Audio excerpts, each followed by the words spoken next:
not COVID compliant right there. Yeah, that's right. You had some distance between us. Let's see. Let's get ready to launch. In 3, 2, and 1. All right, guys, welcome back to another episode of Persuasion by the Pint. I'm Jonathan Taylor, along with Sean McCool. Sean, today we are going to we're going to be talking guerrilla marketing, but we've got a superb guest joining us. And if you're a beer connoisseur, you're going to love this guest. Wicked good guest. Wicked good. It's going to be some wicked good takeaways. See, I can't even do that as two Georgia boys here trying to say wicked good. It's just, wicked good. Just doesn't work. Yeah. So I'm excited about our guest. Are we going to say who it is, or are we going to wait? Yes, we are going to go ahead. Should I do the introduction? Yeah, go for it. So we have the legendary Pete Slosberg of Pete's Wicked Ale. He is joining us here shortly. He's actually in the green room as we speak. Yeah. He's going to give us a background of his story. He started Pete's Brewing Company. This was back in the 80s. He's also author of Beer for Pete's Sake, and kind of interesting story. I've been reading his bio, how he got into brewing beer. I think you guys are going to find this very interesting. And I think the biggest takeaway, though, is just how he grew their company, Pete's Brewing Company, and the brand. You think about the Pete's Wicked Ale. That's like most people. I mean, you think of Pete's. You think of like beer. Kind of craft beer, or some of the original craft beers that have been around for so long, and that's one that comes to mind. For sure, yeah. So, all right. Well, I think we should just have Pete come on right now. Absolutely. And just have him join us for our introduction of beverages. All right. Let me push the release button. Whoa, magic. You've just been released from the green room. I'm free. Yes. How you doing, Pete? I am quite well today. Just went out for a 2-hour walk around San Francisco with my wife, so feeling really energized. Wonderful. Nice. Right. You can get some serious exercise walking around San Francisco with those heels. Absolutely. You can build up a good thirst, too, for beer. Absolutely. Love the T-shirt, too. Chocolate and beer, for those who are not. Two of the four main food groups. Absolutely. Absolutely. Sure. Well, Pete, right. Thank you for coming on today. Before we get into your your background, as you know, I don't know if you've listened to any of our podcasts, but we like to do a little intro, and It's our beer tasting. So we tend to bring one, and I'll tell you, I've actually went out and looked for a Pete's Wicked Ale today because I was going to bring one on the show. Went to 3 places, nothing. It's been dead for almost 10 years. Gambrinus, who acquired our company. Okay. First, they made me, God, I get the chills when I think about it. After they acquired us, they changed the formula. And dumbed it down to be like Newcastle Brown. Okay. And then they ended up killing it about 10 years ago. So we have been Wicked Ale free, but you guys introduce your beers. I'll show you 2 choices, and you have to help me pick which choice to go with. Okay. That sounds like a plan. Yeah. So I'll go first, Jonathan. So first of all, I could not resist this can staring back at me on the shelf. Mm-hmm. Like this one-eyed rooster kind of guy. And it's from Saloon Door Brewing. It's called Brewster Cogburn. And it's an Imperial Vanilla Cream Ale. Comes in at about 9% alcohol. Did not see an IBUs on it, but local Texas. I think I'm not sure exactly where they're from, what part of Texas they're in, but I think it's Webster, Texas. Yeah. Webster. Texas. Webster, Texas. Yeah. So this is going to be an Imperial Vanilla Cream Ale. So, looking forward to trying that, but I just love the artwork. I love that can. That is so cool. Yeah. So we got some good stuff here around Austin. I keep sending pictures of like what we're going to have on the podcast to one of my employees at one of the companies I'm working with, and she's a big craft beer fan, and she's like, they don't have that out here in California. I was like, nope, they don't. Come to Austin with all the rest of the Californians. So But so yeah, I'm looking forward to it. I'll pour while you talk about what you've got going on. All right. Well, I have a bourbon barrel adoration from Ohm Gang right here. Isn't that fancy looking? It's It is fancy. Fancy throwback bottle. Yeah. This is 11% ABV, and it's a Belgian dark ale. This adoration winter strong ale was aged 8 months at Ohm Gang.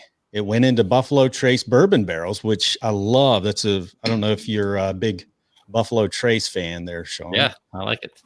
It goes into bourbon barrels in September, went into those September of 2009, was bottled in April of 2010. So this is actually a limited release that I'm having here. Nice. Can you guess how much I paid? It looks like a $14 or $12 to $14 bottle right there. $16.99. Wow. That's the niche. That bourbon barrel, man, that's the niche right there. Absolutely. All right. And I don't have a glass today, so I am out of the bottle. I mean, I get this fancy beer and I'm drinking straight out of the bottle. Crazy. You're not even going to release all the foam and the flavors and all that stuff. Nope. Yeah, mine's definitely looks like a vanilla ale for sure. So, Pete, what you got there on your end, and then we'll taste and rate. Sure. Well, I've been fortunate enough to have done some traveling in South America, and I actually co-created something called the South Beer Cup, which is a combination of the Craft Brewers Conference and GABF for all of South America.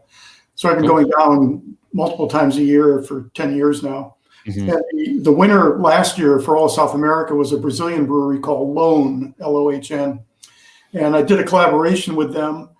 And we did a double-sized version of Pete's Wicked Ale. So instead of 5%, this is a 10%.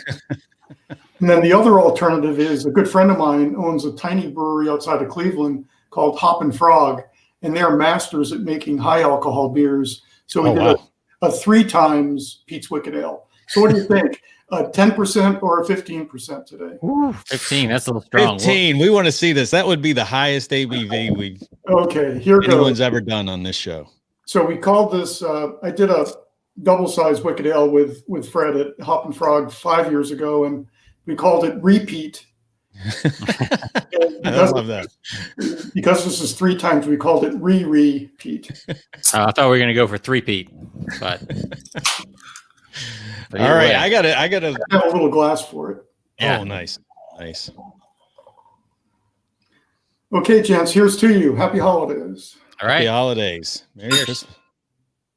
I'm gonna give a double clink on that one. So what's really cool about this beer is it's the original formula, and we weren't the first to dry hop our beers, but we were one of the first to dry hop, and we used an exotic hop at the time. Long time ago. It's called Brewer's Gold. It's an oldie but goodie. Nobody uses it anymore. Really? So we found it and put it in here. So just smelling the Brewer's Gold and the dry hopping, I can feel it on my hairs on my arms. Yeah, that's like your baby right there, right? Mm-hmm. Yeah. So I'm just curious, why does no one use it anymore? It's an old school hop from Europe, and it's not as exciting as all the new ones. It's like some of the classic books that we talk about, right? Like, who uses Cascades anymore? Yeah. Right. I mean, who uses like cars anymore? They're all doing Ubers now, right? So like everything, it'll come back around, I'm sure. Everything runs in cycles, right? So yeah, you could probably have a nice little distribution business, just like finding some of those classic hops and stuff, Pete. You could probably just go back and talk to all these guys that are looking for the next big thing and just show them the old thing. Well, it's amazing how many 20-somethings have never heard of Wicked Ale. So I'm just an old fart and from a distant era.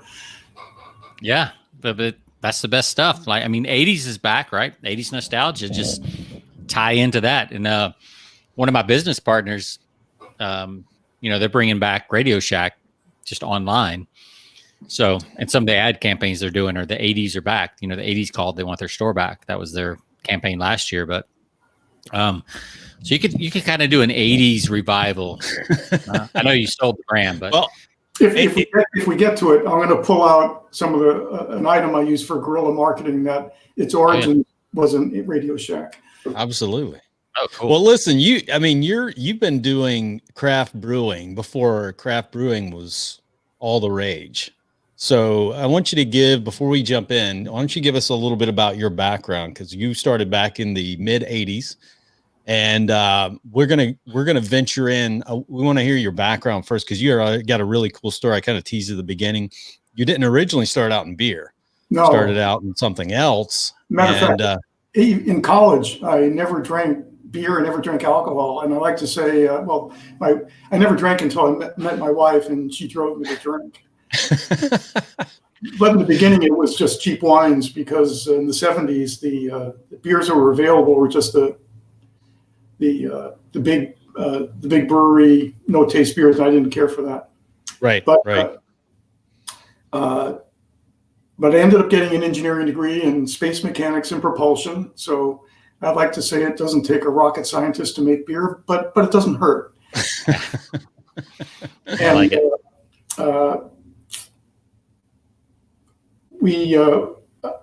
I got an MBA after my engineering degree, and I ended up working for Xerox in upstate New York, in Rochester, New York.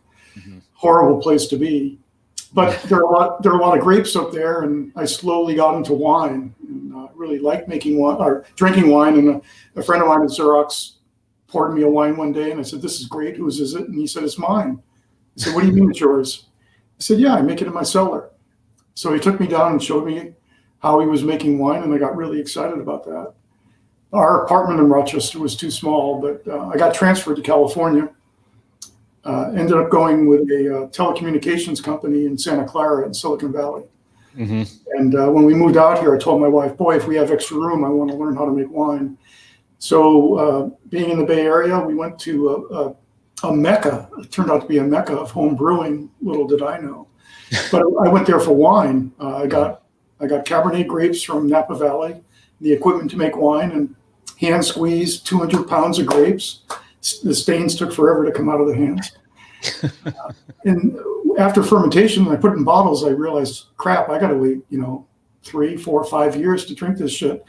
And I didn't want to wait. So I went back to the store, and I asked the guy, "Look, I want the Cabernet, but I don't want to wait. What do you have as an alternative?" And he said, "You can make white wine in a year or beer in a month." And I said, I like the month for beer, but I hate beer. Yeah. And he said, "Have you ever had a home brew?" And I said, "No, just commercial beer, which I hate." He said, "I'll guarantee once you try a home brew, you're going to fall in love." Mm-hmm. And I tried it, and who knows, who remembers what I made? Probably a pale ale or an amber ale, and probably a really shitty version. But it was so good compared to the commercial beers at the time. Sure. Mm-hmm. And I made another batch and kept wondering, why do I like this home brew so much versus commercial beers? And then the light bulb went on, and my favorite candy as a kid was a Whopper or a Whopper equivalent. The malt. Oh, yeah. Oh, yeah. Yeah. And when I could taste the malt in the beer, like the malt in a Whopper or malt in the powder you put in the milkshake. Yeah. Mm-hmm. When I recognized that, I go, "Holy crap, that's why I like it. This is really good stuff." Mm-hmm. So I brewed and ended up starting a homebrew club at the telecom company I worked at. Mm-hmm. And one of my dearest friends, I worked with him for about 3 years. Then he moved on. He moved away from the company. And he said, "We're in Silicon Valley. Why don't the two of us start our own company?" Yeah. And I told him, "I like my job. Why would I want to give a good job?" And sure. At that point, our company, which was a huge success, it was called Rolm, ROLM. It was one of the first big hits in Silicon Valley. It got acquired by IBM, and I had some fantastic jobs with IBM. And I told my friend Mark, his name is Mark Bronder, my co-founder. I said, "Mark, I don't know how to spell entrepreneurship." Well, it is a tricky word, for sure. Why would I want to leave a good job and do something I know nothing about? So I kept putting him off. Yeah. And one of the benefits that Rome had, terrific benefit, was after 6 years, you got a 12-week paid sabbatical. Uh-huh. Oh, wow. Nice. So I was saving up vacation, so I was going to add 4 weeks and take 16 weeks off. which I did. And Mark kept bugging me, let's start our own thing, let's start our own thing. And I told him no. And as I got closer to the sabbatical, I said, there's no way in hell I'm going to leave before my sabbatical. And I said, I'm not going to talk to you about it. Well, sabbatical comes, and we were fortunate to do some traveling around South America, some traveling around Europe. And I called Mark up and I said, now that I'm away from work, I'm willing to talk. But this is what I want to talk about. I don't want to talk about product. Mm-hmm. I want to talk about goals of the company. Because if we can't agree on the goals of the company, why bother going any further? Sure. Yep. So it was appropriate. We met at a delicatessen in Mountain View, about halfway between where he was and I was. It was called The Jew and the Gentile. So I think it's totally appropriate for a Jew and a Gentile to meet. And over the course of several lunches, we came up with 3 key goals of the company. And this is what got my juices flowing. The first was, whatever product or service we did, it had to be world-class, not some average common thing. The goal was to make something we would be really proud of. Yeah. The second was, we wanted to get in the ground floor of a new industry or a new segment of an industry rather than getting in a crowded field. Mm-hmm. Who knew what that segment was going to be? But that was a goal. And the third goal was a reflection of Mark and I went to comedy clubs a lot. And our third goal was we would treat the product with reverence, but everything else with irreverence. Hmm. Now, I have an MBA and Mark's has an MBA. His was in systems, mine was in finance. Neither of us have ever had a marketing class. Right. Neither have ever knew anything about elevator pitches. Neither of us knew branding stories. Yeah. But that third goal, product with reverence, everything else with irreverence, was actually the core of our branding. Mm-hmm. Not taking ourselves seriously, having an attitude, having fun. My God, if you're going to put the hours in with a startup, as you guys know, if you're not having fun, why are you doing it? I could work for IBM with those hours. Yeah. So after those 3, I said, okay, let's keep talking. And sometimes you're better off being lucky than smart. And around this time, I had some beers entered in the California State competition, and I got a couple ribbons. And I told Mark, and by the way, I never drank until I met my wife. Mark's never had alcohol to this very day. We're both the same age. That's crazy. It's great traveling with him because we have a driver. Always, a driver. Exactly. Yeah. It's perfect. So he asked me, so what's a beer judging like? And I told him what it was like. And then he said, aren't there some small breweries around? I said, yeah, Anchor in San Francisco, Sierra Nevada, and Chico's, Sam Adams, Red Hook. And Mark said, what makes these beers different? And I explained to him how they're made differently. Then he said, do people like them? And this is like 85. And I told Mark, it's hard for people to find these because they're really not in general distribution. But when people find them, they get a lot of people liking them, but even better, a lot of people talking about them. Absolutely. So we thought, okay, let's do a little homework. And we found out back then there may have been 15, 20 breweries or brew pubs. So we certainly weren't the first. But we figured it's early enough that if this segment takes off, and by the way, we did in our research in 84, I think we found numbers for 84, the craft beer business, and by the way, it wasn't called craft beer, it was called micro beer. Sure. Yeah. The micro beer business was 25 million a year. Wow. 25 million, but growing 50%.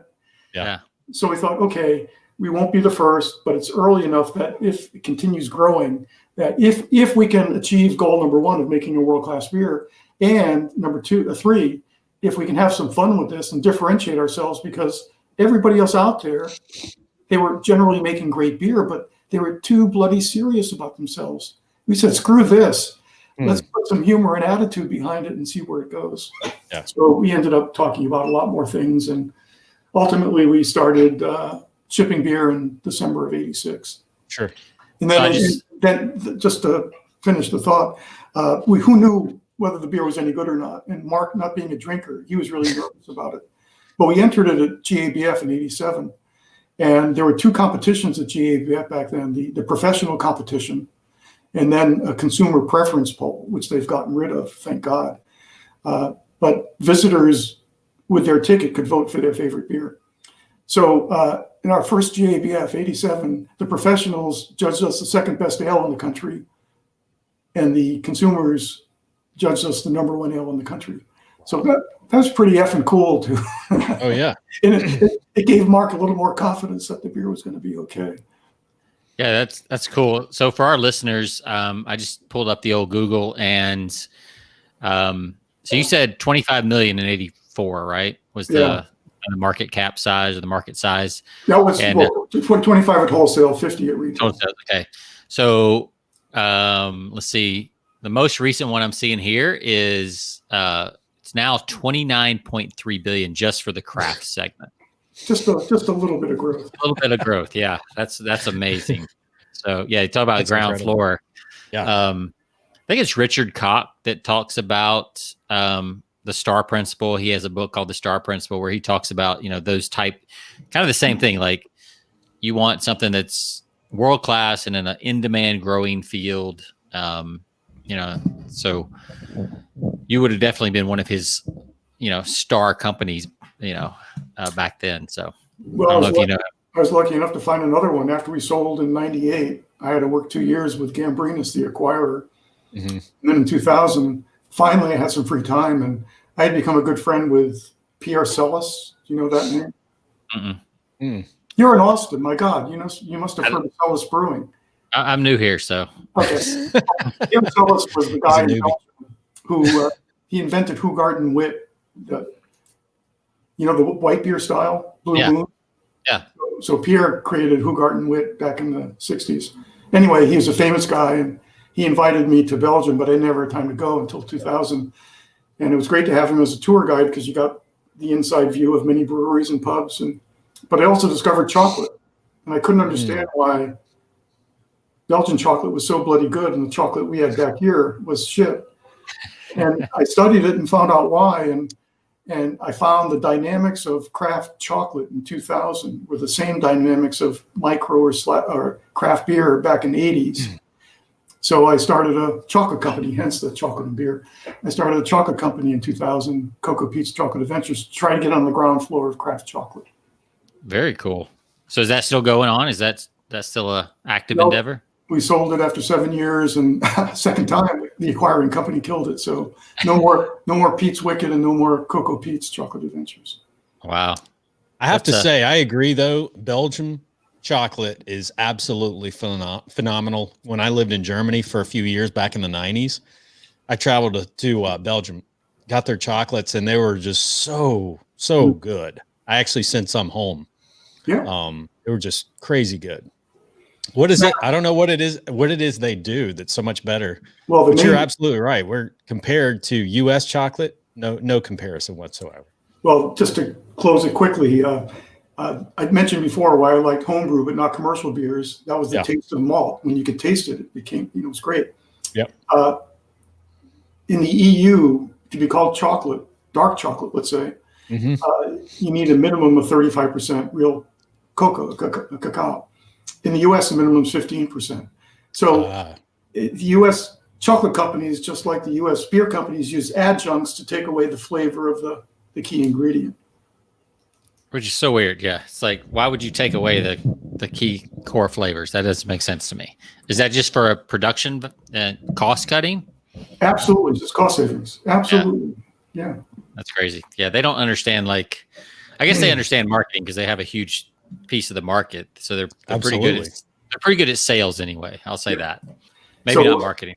I'm tying the two together. A technique I developed about 2 years ago is, 20 years ago when I had the chocolate company, brewers would ask me how to make chocolate beers. So I worked with a number of breweries and developed absolutely great techniques to maximize the chocolate character in beer. And you use cocoa nibs and you put them in the secondary fermenter and you heat them up to get the oils inside the cocoa nibs to the surface, so you get more chocolate character. But when you're done, just like spent hops from dry hopping, you shit can them, you throw them out. And you throw out the cocoa nibs. And I said, time out. Save your cocoa nibs. I want to take them home. And I've processed spent beer cocoa nibs into chocolate bars. And besides the cocoa nibs giving chocolate to the beer, the beer flavor is integrated into the cocoa nibs. Nice. So a friend of mine at Altamont Brewing just did a stout with raspberries, vanilla, and chocolate. And I made chocolate from the nibs, and the raspberry and the vanilla come through in the chocolate. It's incredible. So is that a new business, or is that? Hell no, no more businesses. My wife said no. That's just for your hobby and things like that. Yeah. That's pretty cool. I mean, it's like Jonathan's drinking a bourbon barrel ale. All this, I think it's cool how all these, brands are like not just cross branding, but cross creating the products, with beer and, there's bourbon now in wine barrels, and there's, wine and bourbon barrels, and like all this stuff. And it's just unlocking all these different combinations that I think are really, really fun. And, chocolate companies are storing their nibs in used barrels to get the alcohol character, whatever wine, whatever, get it into the nibs. Yeah. So let's go ahead. I was just going to talk about, I was going to say transition into the kind of the guerrilla marketing, but if you got a question first. Sure. Well, this will make a good segment because I want to read, this is a fact that I'm reading here. You started Pete's Brewing Company back in 1986, which included the creation of Pete's Wicked Ale, but you grew 100% annually for 10 years. Let me just read that again. You guys grew 100% annually for 10 years. Doesn't everybody do that? Yeah, I mean, everybody does that. That would be some nice growth to have. Yeah, absolutely. Over a 10-year period, that's phenomenal. And then you guys, at one point, the beer was the number 2 craft beer behind Sam Adams. Right. Yeah. So. Right. Yeah, we got up to 500,000 hectoliters in 10 years, 425,000 barrels. So yeah, that was pretty good. We had a lot of great people. Mark and I take some credit. We had a lot of other people that helped us. But we did a lot of things right. And a lot of it was having a world-class beer, but also we believed you have to have sales and marketing. Without that, it ain't going to fly. And so that gets us into the good stuff. Yeah. So like I said, neither of us had a marketing background, but Mark's dad was in advertising. Okay. He gave us early heads up. He said, you guys, and what you're doing, you need to follow the holy trinity of marketing. Right. Okay. I'm curious who he said that. Which is to do what Advisor's doing, right? No. Have you heard of the holy trinity of marketing? I have not. No. I heard that exact phrase. I have not. Okay, so the 3 elements are awareness. Okay. Nobody's going to buy you unless they're aware of you. Trial. Once they're aware of you, how do you get them to buy it, to try it? Yep.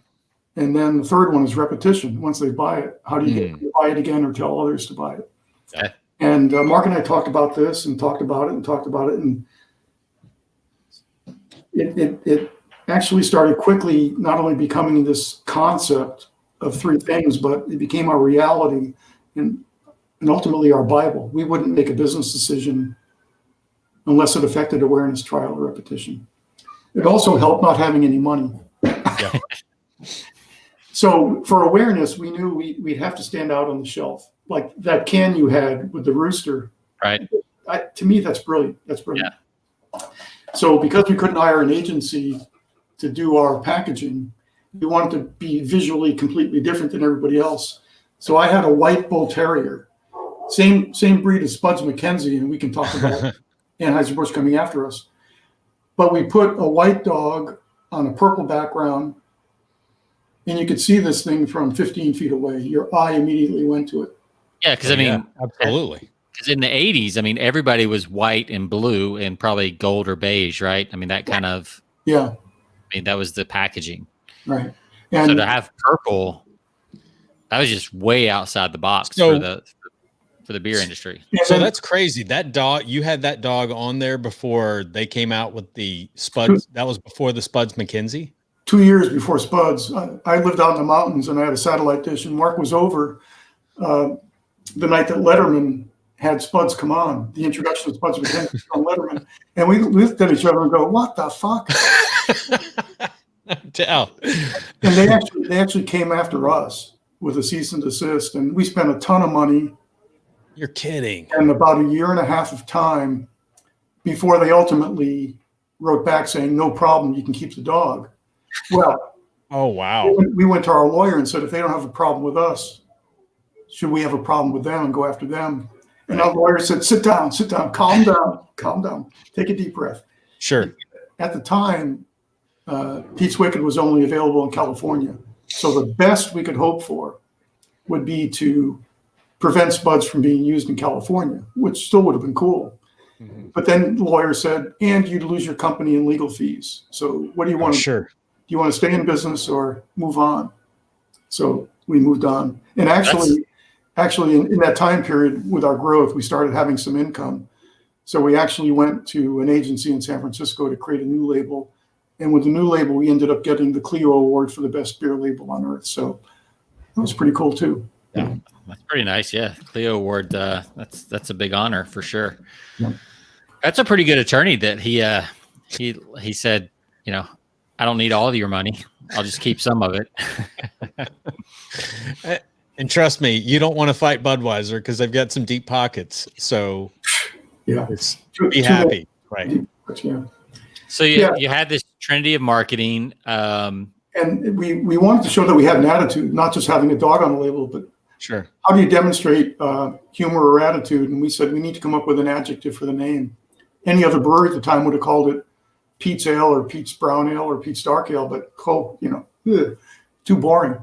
So we looked for an adjective to describe the beer, and nothing we came up with worked. But there was a old-time comedian in San Francisco who had a radio program, Alex Bennett, and Alex would have visiting comedians come on, do some bits to generate interest for their shows.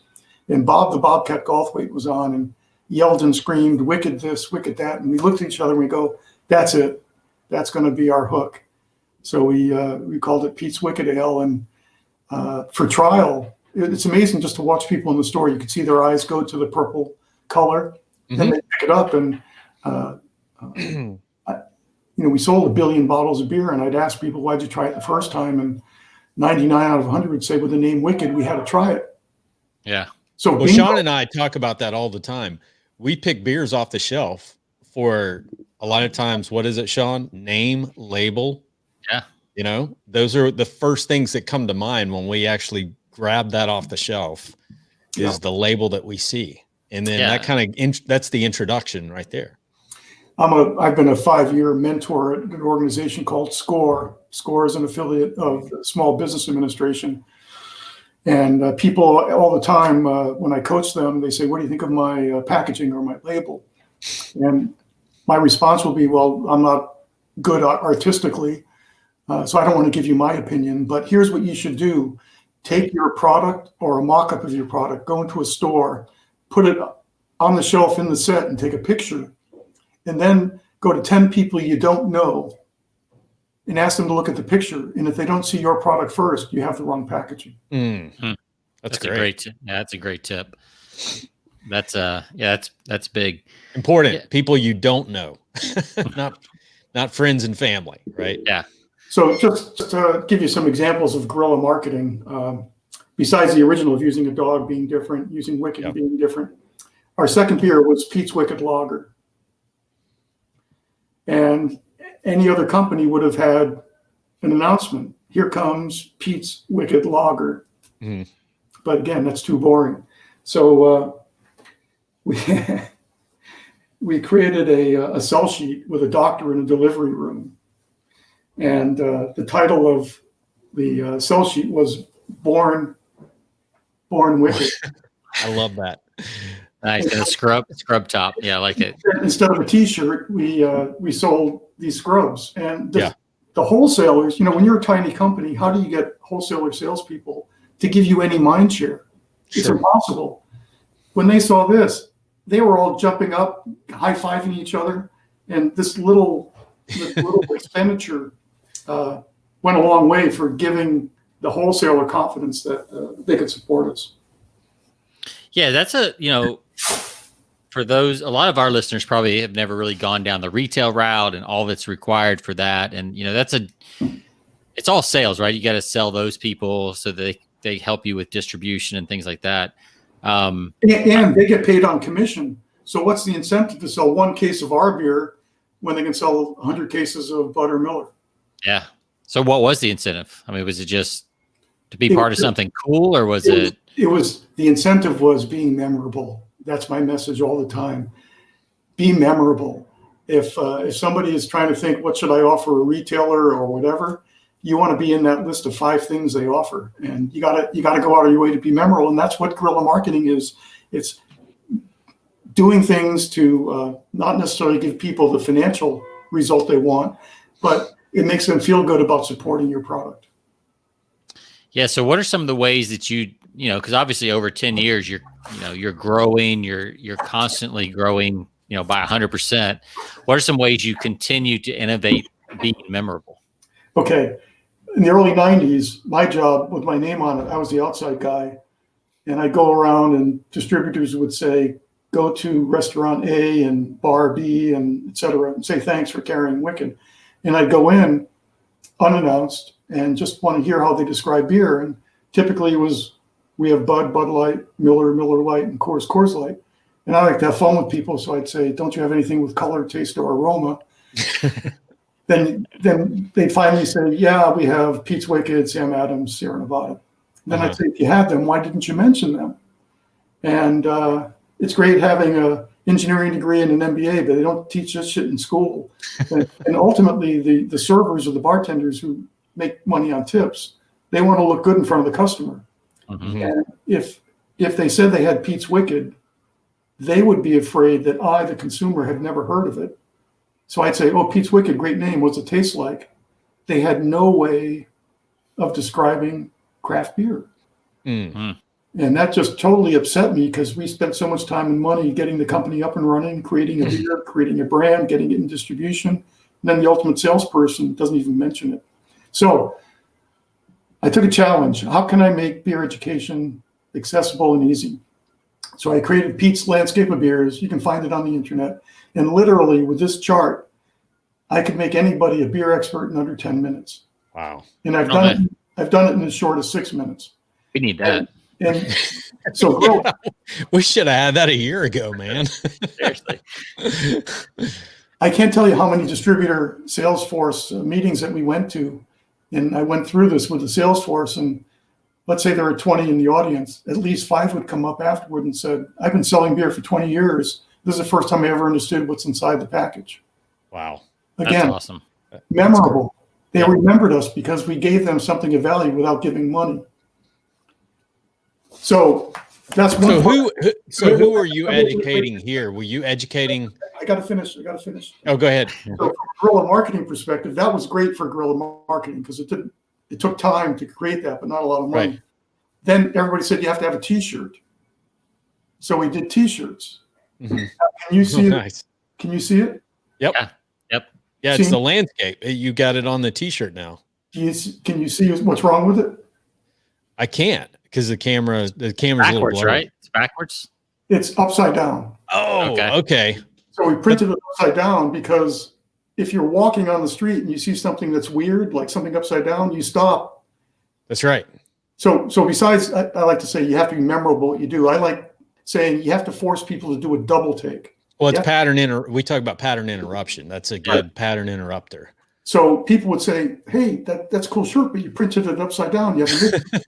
We say, no, it's not a misprint, because if I'm in a bar drinking a question, I can look down and see the answer. That's awesome. That's great.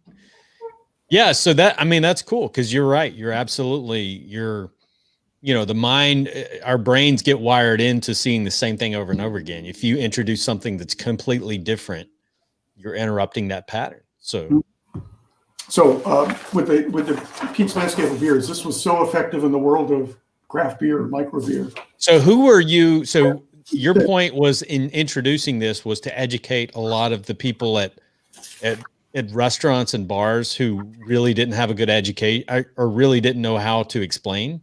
Nobody in the 90s, early 90s knew how to describe craft beer. But the other thing that you need to know is a core value, a core assumption that I had was, with our great product and great marketing, we're going to grow, but we're better off if the industry grows too. So we were trying to promote the category as much, if not more, than Pete's Brewing. We figured if we can get the category to keep growing at 50%, then we can take more than our fair share and do our 100%. But if the category doesn't grow, then it's not going to help us. And to be honest, when I did the beer education chart, if I could have a Budweiser drinker try a Sam Adams and like it, that was a home run. Oh yeah. Yeah. I was going to say, it didn't matter who they tried, as long as they tried a craft beer and liked it. Yeah, I pulled up the on Google the the image of this, and I was going to make that comment. Like you've got your stuff in there, but then you've also got Shiner, you've got Sapporo, you've got Modelo, you've got let's see, Bridgeport, Sierra Nevada, Bass, Newcastle. Like you've got all the brands on there. A lot of people would have been terrified to quote promote another brand, but you make a great point. If you can get the category to raise, it raises all boats in that category. The key was not trying to sell more than Sierra Nevada or Sam Adams. The key was converting a Bud Miller Coors drinker into a craft beer drinker. That was the holy grail, and that's all we cared about. I mean, weren't that good beer for craft beer drinkers, but we wanted to have people step out of their normal routine. Sure. Yeah, that's a great point. Like you got to know the actual battle you're fighting, right? Don't fight the wrong battle. Don't fight the wrong war. That's really cool. This is a great graphic, by the way. I'm going to get this printed out and framed. Don't forget to print it upside down on a t-shirt. Yes. Yeah. We should do that for sure. So what was, I'm just curious, what was the market during the, at that time with, people that were buying traditional Budweiser, Miller? What were the Coors? I don't even know if Coors was like, I guess they were kind of a big player during that time. Coors was infamous because certainly in the 70s, they didn't have national distribution. So everybody wanted it because you couldn't get it. Yeah. Mm. Yeah. So, those were like the big dogs. How much of the market share did they own at that time? Oh, only 80%. Only 80%. Let me repeat, only 80%. Only 80. Yeah. Yeah. But it goes to show though, you actually create, we talk a lot about, it's not necessarily, you want to grow the whole pie bigger. It's not just about taking a slice of the pie. It's making the whole pie bigger. I got a buddy who runs capitalism.com, and he talks about this all the time. It's like, don't worry about taking a slice of pie. Just make the whole pie bigger. And then whatever size your slice is bigger. Like, don't worry about it. Don't worry about giving up equity. Don't worry about all this stuff. Like, if you make the whole pie bigger, everything takes care of itself. Yep. It sounds like that's similar to your philosophy. Yeah, and you're mentioning of equity. That was another key decision we made in the beginning. We talked about so many things before we did anything. What do we want to do in the long run? Pass it on to another generation? Are we willing to entertain an offer? Those types of things. But the other key decision we had to think about was, do we want to be large owners of a small company or small owners of a large company? And do you get the what's going on in that little statement? Oh yeah, yeah, for sure. So we believed the more we can do to get more brain power into our company, obviously by probably having to give equity away, as well as more investors, even though we'd be diluted, it would give us a higher probability of success. So we went down that path. And with my SCORE mentoring, I always blow people away by asking the question, do you want to be large owner of a small company? Absolutely. That's a great way to frame it. It's catchy. Like just that phrase is good marketing, but yeah, it is true. It's like people are so afraid to give up equity of something that, it's like got two people in it. Yeah. And underestimate the power of, like you said, all that brain power that's out there. You want you want $9 of $10, or do you want, $10 of, or $20 of $100? A number of companies have gone with the ESOP route, having the employees buy it out. I don't think ESOP was available when we started, but independent of ESOP, we gave every employee equity. Oh, wow. Yeah. So again, we got diluted, but we thought if people got equity, they would put more of their heart and soul into it. And I must say, we were in business 13 years, and I don't think we had any year we had more than 10% turnover. Maybe one person a year. So we hired great people, and people loved working with us. That's awesome. So 13 years.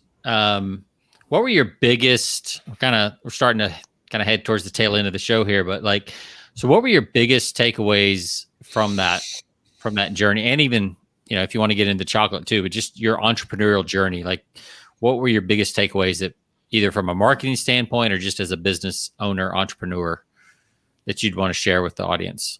I mentioned it before. You have to be memorable. You have to make people do a double take. Otherwise, there are too many competitors out there. You're lost in this frenzy of tens, hundreds, thousands of competitors. So whatever you do, make it memorable. Hopefully in a positive way. You can't stand on your product alone because there are too many other great products out there. So you have to have this whole brand concept or guerrilla marketing items that will get people's attention. I'll give you another one. Our third or fourth product was called Pete's Wicked Red, an amber ale. Who cares about an amber ale? But we wanted the press to cover it. Why would the press want to cover the announcement of an amber ale, a red ale? And we had this young lady that was doing she was a marketing person, young, recent college grad. And she was at an art show in Sausalito across the bay from us. And she saw artists drawing on the sidewalk with chalk. And she said, seeing the artists draw on chalk gave me this idea. If we want to get in newspapers or radio or TV about Pete's Wicked Red, and this was her idea, not mine. She said, would you allow me to hire 5 or 6 flatbed trucks and park them in front of San Francisco Chronicle, Channel 7 News, and hire street artists to do variations of pictures of you, Pete, on a 10 by 10 mural. And it might take them 3 or 4 days to complete the artwork. But as people come in and out of the buildings, they're going to do a double take, like, what's this crap going on in front of the building? And enough people saw it, enough people asked questions that when Wicked Red came out, we got in all the media. That's amazing. Yeah, that's a good employee right there. Yep. So they were doing the murals. What were they? They were pictures of the actual Wicked. It was a picture of me, but they do it with different backgrounds and. Okay. That's and then cool. Probably the name across the bottom or something. Yeah. That's really cool. That's in our world today, like that's definitely something you could do to kind of create some virality or some other things, with social media and all that kind of stuff. And if you want some grins, in '94, our distributors kept telling us you have to have TV commercials. You got to have TV commercials, and our response was, number one, we don't have money for them. Number two, we didn't think we were in wide enough distribution to justify TV commercials. But because our wholesalers wanted it, we agreed, let's produce a set of commercials, play them on a limited number of cities for a limited amount of time because we don't have the money for a full campaign, but let's do it. Yeah. And we hired Goodby Silverstein out of San Francisco. They did the Got Milk commercials, and we love their humor. Sure. So go on YouTube, and you can find Pete's Wicked commercials. And the New York Times and Adweek at the end of '94, they both had our campaign as the top 10 campaigns in the country for that year. It's subtle humor, but that's what we liked. The tagline they developed was "Not yet world famous." I like it. Yeah. There's something about that kind of understatement. You got to go one or the other, right? It's a little bit of understatement, or it's like all the way over the top hyperbole that we talk about sometimes on the show. Like Stone. Or arrogant bastard, you're not worthy. Yeah, exactly. Right. So which goes back to your point, like be memorable, right? You're going to be memorable because you're, a little modest or whatever. But if you go right down the middle, just kind of drink our beer, nobody cares, right? Everybody's saying that. So I had a client, he ran out of money, but I had a client at SCORE. He was in prison for a while, worked in the kitchen, hated the quality of the ingredients that came in. So he created his own healthy eating bars. When he got out, he started a company and he called them Prison Bars with the tagline, "They're criminally delicious." Yeah, that's good. So I'm a firm believer in you have to have not only a good elevator pitch, but you have to have a hook. You have to have something that absolutely slap people's around, make them do a double take. And once you have them stop in their tracks, then they're willing to listen. If you just ramble on, you're not going to get their attention. Do you ever watch Shark Tank, Pete? Yeah. Okay. So you like to watch, I'm sure that, from a guerrilla marketing standpoint, it's fun to watch some of these guys, when they pitch their product, to the sharks, the angle that they always use. I find that always fascinating. Like, how do they, I'm always looking for the hook, what makes them different. Right. And that's usually the question from a shark is, okay, why should I care about your product as opposed to 30 other products that are similar to that? If they are, what makes you different? It seems like every entrepreneur, the vast majority of entrepreneurs love their product. Yep. The analogy I use is in the world of beer, brewers like hugging their tanks. But if you try to get them on the outside to promote the product, they don't know what to do. That's right. They always go back to the brewery and hug the tanks. That's put your company at risk. Yeah, because you got to get out among the people, find out what they're saying. Like you did with the servers and the distributors, and find out why they want to sell it, why they don't want to sell it, all that kind of stuff. Yeah, I think that's true for a lot of people. Whether they're freelancers that are doing things, they want to do their thing, and they don't think of sales and marketing as essential to the business. Right. And they just, and it's so easy today, right, to hide behind your computer and build another website, post something on social media, but not actually get out there with the people. So let me give you another example of guerrilla marketing. This was in the world of guerrilla marketing. A lot of people think it's guerrilla marketing for consumers.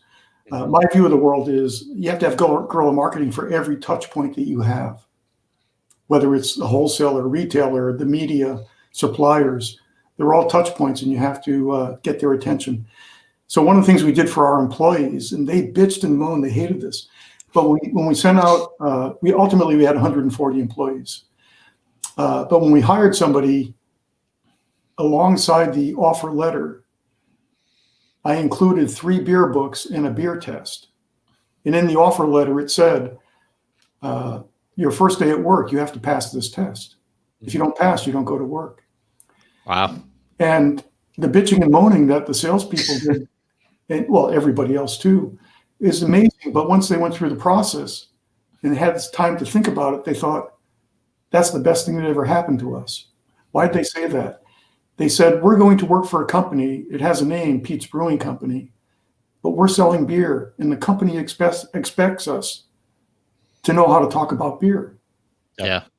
And whether you're the receptionist to the president, everybody had to take the test.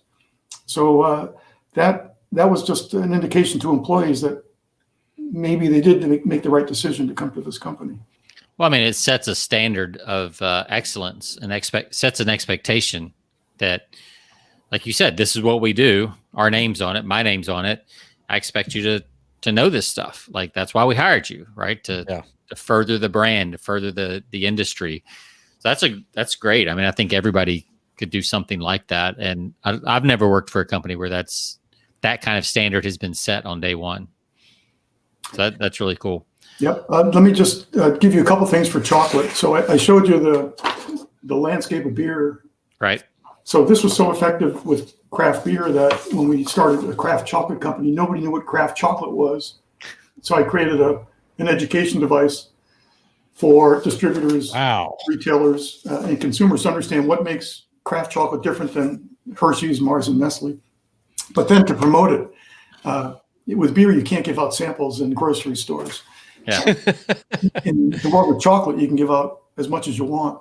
And I hate going to places like Costco. I mean, you can get some good samples, but there's no branding. You never find out who's behind it, what's going on, and that drives me nuts.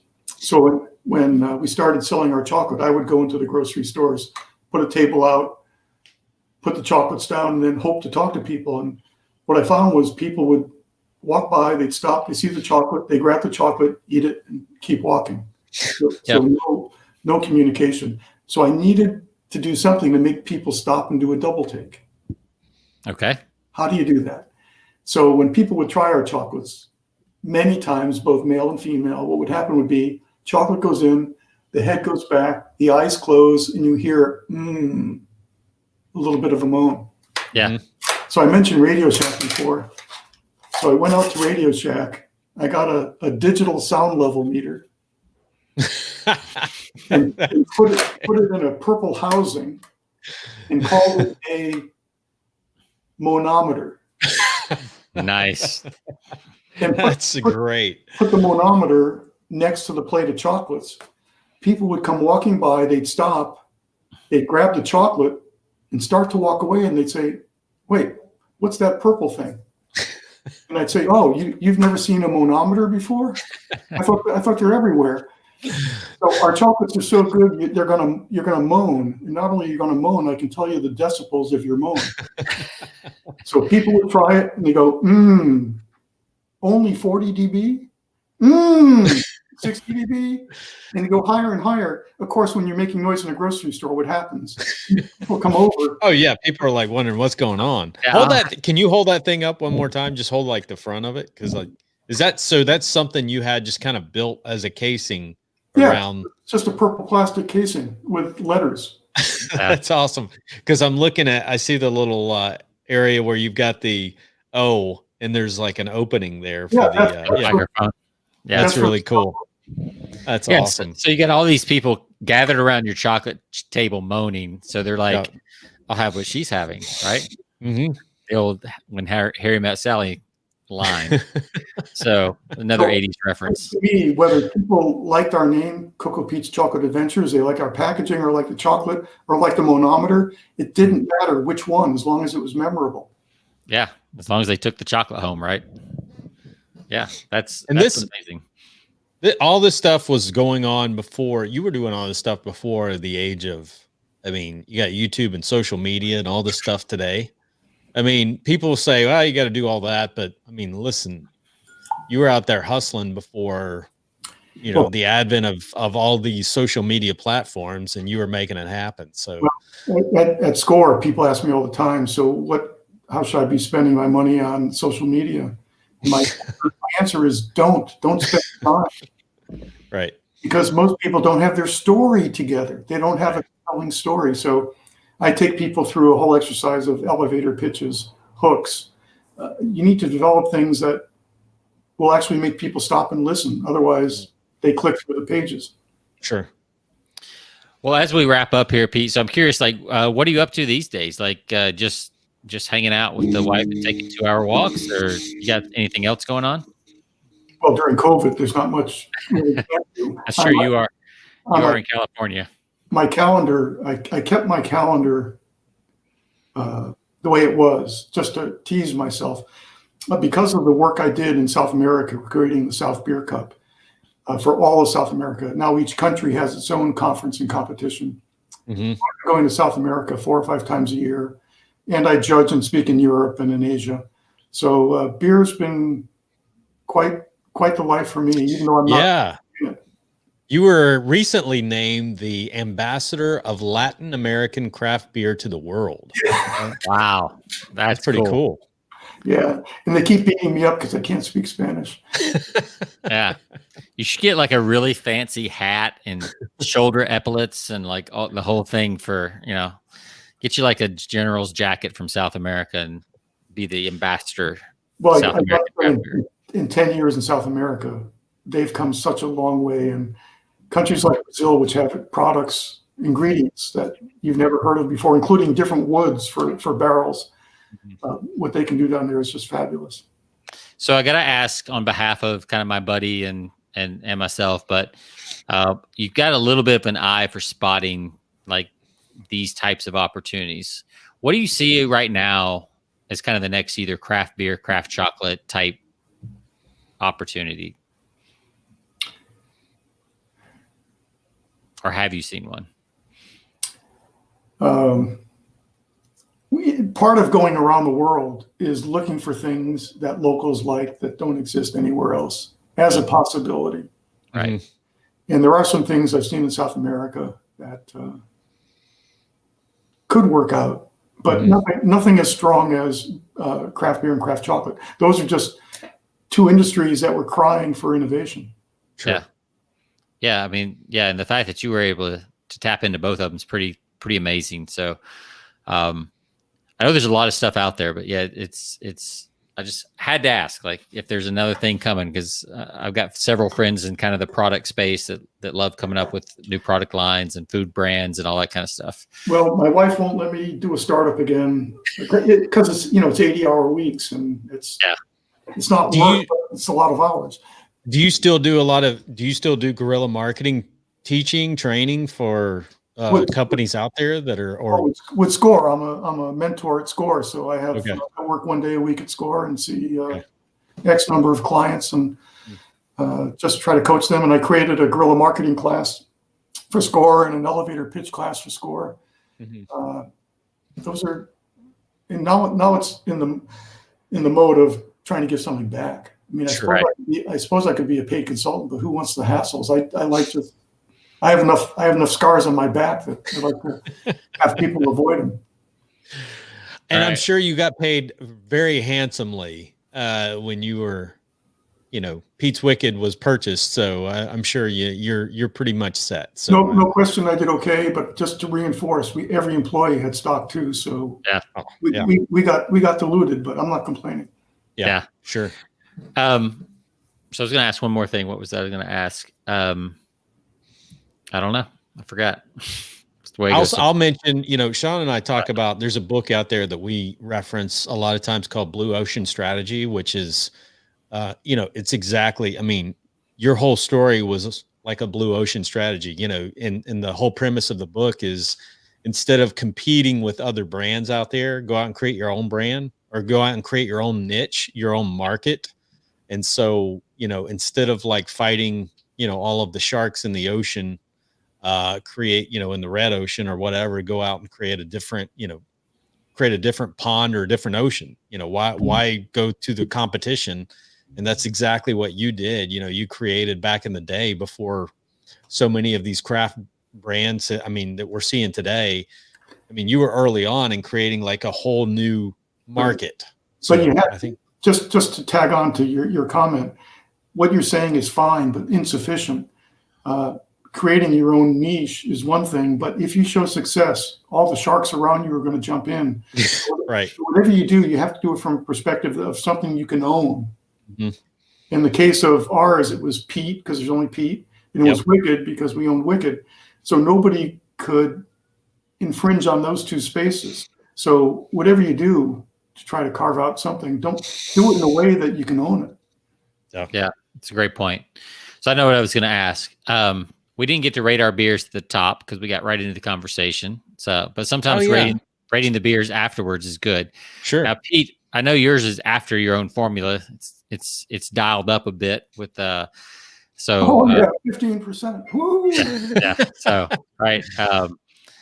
So we have a rating system. Yeah. So we go 1 to 5 pints. 5 being the best. So what do you rate your? What was it? What was the name of that again? It's called Repeat 3X from Hop and Frog. Sounds like an ETF fund, 3X. And I give it a 4 out of 5, and I mark it down 1 because this was made in January. The 15% alcohol is keeping it fairly stable, but the dry hopping wasn't like it when it came out of the tank. Cool. Wow. That's a whole nother level of taste that Jonathan and I don't have. So, so I had the Brewster Cogburn Imperial Vanilla Cream Ale, and I'm going to give this a solid, I'll give this like a 3.8, and really good. It's a little sweet, but very, very drinkable for sure. I enjoyed it. And your fancy bourbon barrel. Yes. The $16 bottle. Completely empty now. It's a limit. I'm giving it like a 4.8 on this. It's a limited release, but it was absolutely amazing. Probably would have been better had I had my glass today, but I didn't. So that's pretty strong. 4.8 is pretty good. Yeah. Yeah. So can I have a moan so I can tell you the decibels of your Well, my bottle's empty. I can't give you a moan, Pete. I mean, should have asked me like 5 minutes ago. That's good stuff. Well, Pete, this has been really fun. I guess you don't really have anything that you want to. I don't know if you want to send people anywhere, or do you have a website or anything, or are you just kind of doing your own thing with Score, and that's about it? I work out of Score San Francisco office, but if you have not heard of Score and need help in any of your business, Score is a great resource. 10,000 mentors around the country with different skills, and you can work with any mentor in any city that you want. I love it. And what I find is there are a lot of people going into business that shouldn't be in business. So if I can help them from spending too much money before deciding not to do it, that's a win too, as well as people who hone their skills. But be memorable, make a splash, do it with a sense of humor. I also believe in David versus Goliath, the underdog. You can be successful if you up your breath, but be subdued, be an underdog. People get behind underdogs. For sure. I would. Last thing before we sign off, I want to mention, because that was very memorable what you said, so much so that I have to ask you to repeat it again. But the third thing in that the trifecta that you said was to not because you said it so clearly. I can't. In the goals of the company or the No, the goals of the company. The third thing, which you said, which is in summary, it's not be so treat the product with reverence, but everything else with irreverence. That's it. Yes. Yeah, that's good. I was going to repeat that, but I would have butchered it from what you said. I actually wrote it down. Imperial stuff, so I understand that. Hey, Jonathan, I took notes. There you go. See, look at that. I actually care. I took notes. So I love that. Treat your product with reverence, but everything else with irreverence. Yeah, that's a great rule to live by for sure. Well, Pete, on behalf, I'd love to talk to you guys again. This has been great. Yeah, it's been fun. And I have to say, on behalf of craft beer drinkers, myself, Jonathan, a lot of my friends, that you were one of the founding kind of fathers of like really getting craft beer out there. Now we have all these crazy beers out there. Some are just over the top with the ingredients, and I think it's fun. Like some people are like, "Oh, that's crazy. That's not what beer should be," and make fun of it. But I think it's actually fun, especially this time of year when the crazy flavors really come out. So I have a personal thank you for helping lift the craft beer market, because we enjoy it every week here on Persuasion by the Pint. I'll drink to that. Yeah, absolutely. Yeah, I'm gonna have to. I have to tap the glass to get that last drop out. But yeah, good stuff indeed. All right, Pete. Well, we're gonna sign off. We're gonna put you back in the green room. We'll pull you back up here because we'd like to talk after the show briefly. But thank you again for joining us, and look forward to getting this out to our audience. One more piece of Guerilla. Yeah. Go ahead. My wife got on Jeopardy. Oh wow! And Mark and I were driving my wife down to LA, and the 5-hour drive, we kept thinking, how can my wife mention Pete's Brewing Company? Because on Jeopardy, you can't mention a company name. Right. And Mark and I and Amy going down, we couldn't come up with anything. And then we got to the studio and we had to go out to the audience, and she went in the back, and Amy's a smart lady. And during the interview piece, when she was on set, the question was, so what, Alex says, so what do you like doing? And Amy said, my husband started a craft beer business, and Pete and I like to. And I can't tell you how many calls we got because of that. Wow. And then a year later, the category beer. That's perfect. Nice. Was on. So what was the category? Category was beer. And the answer is Slosberg is the last name of the creator of craft brewed Wicked Ale. And the question is, who is Pete? Who is Pete? Now, when did she go on the show? That was like 96. 96. Wow. Yeah. So I think the lesson there is there's always opportunities. There's always opportunities. Just like as you're going through life, there's always opportunities. Just keep your eyes open, ears open. For sure. That's brilliant. Thank you, Pete. Stay tuned in the green room. We look forward to talking to you after the show, and we'll be brief here. Thank you again, and thanks for joining us and spending a little time on the show today. Cheers. Good stuff, man. Love it. I love the Guerilla marketing takeaways. Yeah, he really classed the joint up around here. So it's nice to have. I'm glad I had this fancy beer I was drinking around him. Yeah, absolutely. So, all right. Well, I'll let you sign out, and then we'll go do some off-air talk. So, all right, guys. Well, thanks for listening. As always, you can find us over at persuasionbythepint.com. You can find us on all of your podcast channels, Stitcher Radio, iHeart, Spotify, you name it. And look us up. If you haven't, if you're not a subscriber, please do so. And would love to get your feedback and ratings as well. And as always, thanks for listening. Sean, it's been fun, and we'll see you on the next episode.